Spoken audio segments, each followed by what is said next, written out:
is I minimum? We have got IXX as 353.33 and IYY as 293. So minimum of these two values is IYY. So I am going to substitute the value 293.33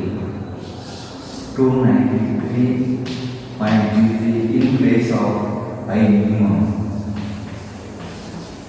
Your area cross section means the total area 2400 plus 1600, which is nothing 4000 millimeters square.